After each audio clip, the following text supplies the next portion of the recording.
जय अनंत चौदस, जय अनंत चौदस। आज मैं अनंत चौदस की पूजा और कथा के बारे में बताऊंगी, सुनाऊंगी कथा। तो ये भादो शुक्ल पक्ष की चतुर्दशी को अनंत चौदस का मनाया जाता है। लोग व्रत करते हैं। इसमें क्या है कि पंचामृत जरूरी है, केला जरूरी है, खीरा जरूरी है, मतलब हर चीज़ें चढ़ाना चाहिए। तो आज पंचामृत और रक्षा सूत्र या कच्चा धागा में हल्दी सिंदूर, हल्दी चंदन सिंदूर लगा के 14 गांठ लगा के भगवान के पास, अनंत भगवान के पास, भगवान विष्णु भगवान के प्रतिमा के ऊपर रखा जाता है, पूजा किया जाता है। लास्ट में इस धागे को दाहिने अंग में बांध लीजिए, हाथ में बांध लीजिए और बाह में बांध सकते हैं, गले में पहन सकते हैं। तो इसका है कुछ से पूजा की जाती है इसकी बढ़िया। तो आज अनंत चतुर्दशी 28 ये सितंबर को पड़ रही है। ये आज गुरुवार का दिन है। मैं तो दुर्गा चालीसा भी हर गुरुवार को दुर्गा चालीसा करती हूँ, पर आज भी करी हूँ, तो सब पूजा की हूँ।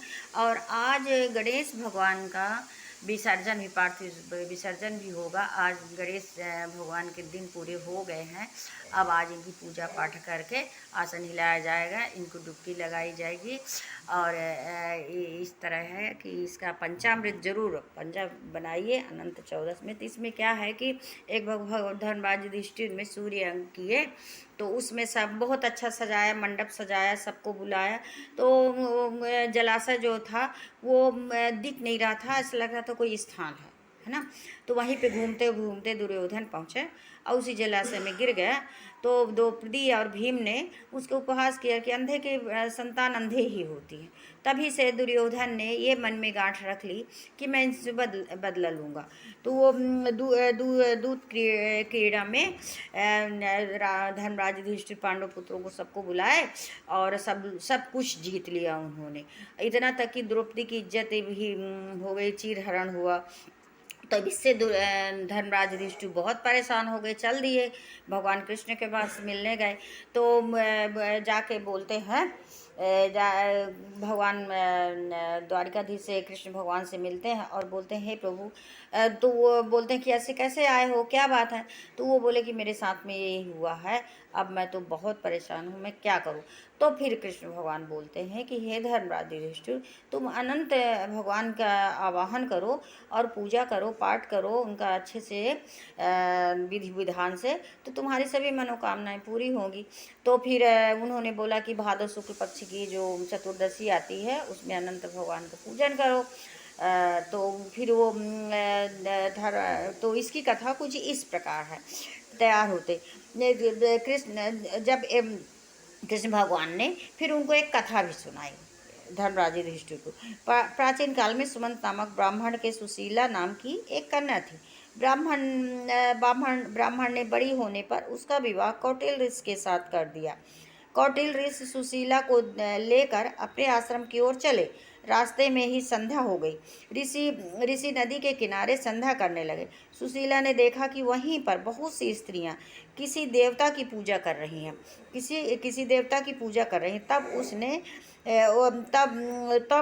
उसने पास जाकर पूछा कि आप सब ये किसकी पूजा कर रहे हैं। उन सबों ने सुशीला को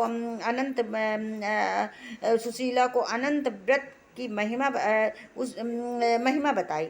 सुशीला ने वहीं उस व्रत का अनुष्ठान किया और 14 गांठों वाला डोरा हाथ में बांधकर ऋषि कौटिल्य के पास आई। कौटिल्य ने सुशीला के हाथ में बंधे डोरे का रहस्य पूछा। सुशीला सब हाल सुनाया। कौटिल्य ने डोरा तोड़कर आंगदी में डाल दिया। इससे भगवान अनंत का अत्यंत अपमान हुआ।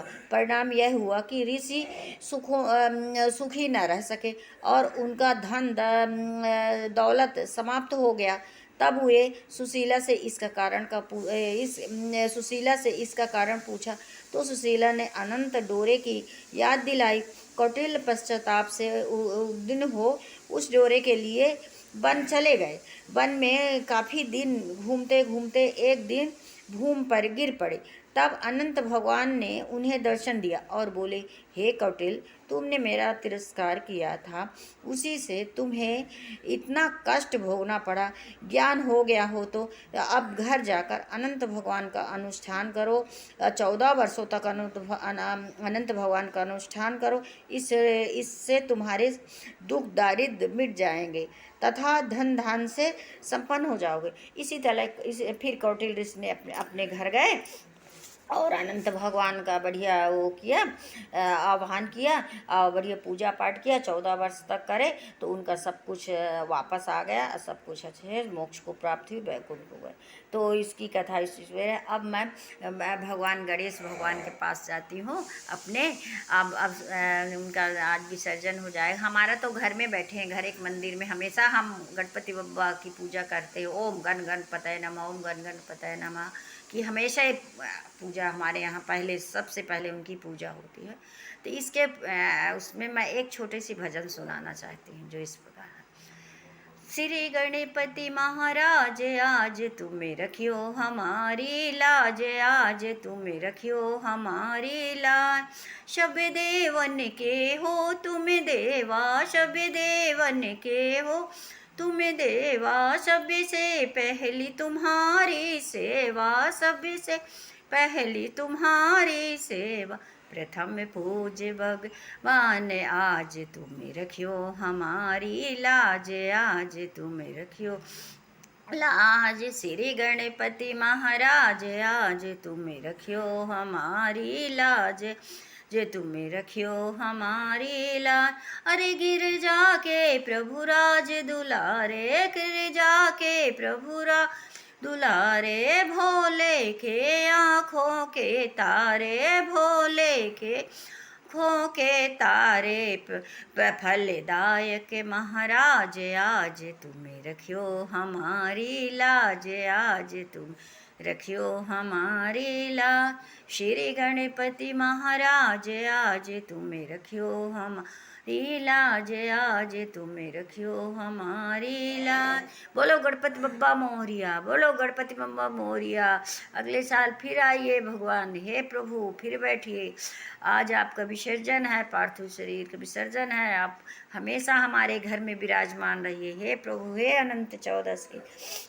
और लड्डू भी 14 चढ़ाना चाहिए। अनंत चौदस में लड्डू का भगवान गणेश भगवान को तो भोग लगता ही है लड्डू का, पर अनंत चौदस में भी गणेश भगवान को लड्डू चढ़ाइए। मगज का बेसन का लड्डू और पंचामृत, केला, खीरा, जो भी फल फूल सीजनल हो चढ़ाइए। बस इतना कह के अपने वीडियो में मैं विराम लेना चाहती हूँ। अब इसके बाद हवन या आरती करूँगी। बस जय अनंत चौदस, जय गणपति बप्पा।